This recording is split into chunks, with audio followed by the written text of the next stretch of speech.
તંત્રની બેદરકારી અને તેનો ભોગ સામાન્ય નાગરિકો બને તો શું આ યોગ્ય કહેવાય? વિકાસના કામોમાં વારંવાર આવી બેદરકારી સામે આવી રહી છે, પરંતુ તેના નામે કડક કાર્યવાહી ભાગ્યે જ જોવા મળે છે. અને અમરેલીના ધારીમાંથી સામે આવેલો એક બનાવ હવે ફરીથી એ જ સવાલોને જીવંત કરી રહ્યો છે. નવા બનતા બ્રિજ પર સર્જાયેલા અકસ્માતમાં એક યુવાને જીવ ગુમાવ્યો છે અને સમગ્ર ઘટનાએ તંત્રની જવાબદારી પર ગંભીર સવાલો ઊભા કર્યા છે. આવો વિગતે વાત કરીએ સમગ્ર મામલા વિશે આ અહેવાલમાં. નમસ્કાર, હું છું ચિરાગ વર્ષાબેન. આપ જોઈ રહ્યા છો સ્વમાન. ધારીના શેમરડી ગામ નજીક આવેલા બ્રિજ પર રાત્રિના સમયે એક ગંભીર અકસ્માત સર્જાયો હતો, જેમાં એક યુવાને પોતાની બાઇક સાથે બ્રિજ પરથી ખાબક્યો અને ઘટનાની ગંભીરતા ધ્યાનમાં રાખીને તેને તાત્કાલિક 108 એમ્બ્યુલન્સ મારફતે સારવાર માટે હોસ્પિટલ ખસેડવામાં આવ્યો હતો, પરંતુ સારવાર દરમિયાન તેનું મોત નીપજ્યું હતું. મૃતકની ઓળખ દલખાણિયા ગામના જાન મોહમ્મદ દામ મોહમ્મદ બ્લોચ તરીકે થઈ છે.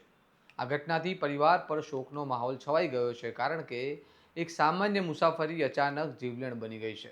સ્થાનિક લોકો અને પરિવારજનો દ્વારા ગંભીર આક્ષેપો કરવામાં આવી રહ્યા છે કે નવા બનતા બ્રિજ પર કોઈપણ પ્રકારના સેફટી માપદંડોનું પાલન કરવામાં આવ્યું નહોતું.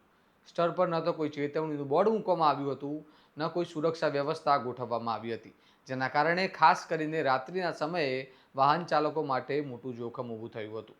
અને આ જ બેદરકારી અકસ્માતનું મુખ્ય કારણ બની હોવાનું કહેવાઈ રહ્યું છે. સ્થાનિકોમાં આ મામલે ભારે રોષ જોવા મળી રહ્યો છે અને તંત્ર તથા કોન્ટ્રાક્ટર સામે કડક કાર્યવાહીની માંગ ઉઠી રહી છે.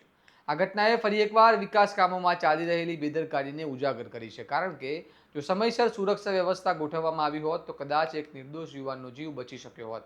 હવે સૌથી મોટો સવાલ એ છે કે આ મોત મામલે જવાબદારી કોણ લેશે? શું માત્ર કોન્ટ્રાક્ટર પર જવાબદારી મૂકી દેવામાં આવશે કે તંત્ર પર પણ તેની જવાબદારી મૂકવામાં આવશે?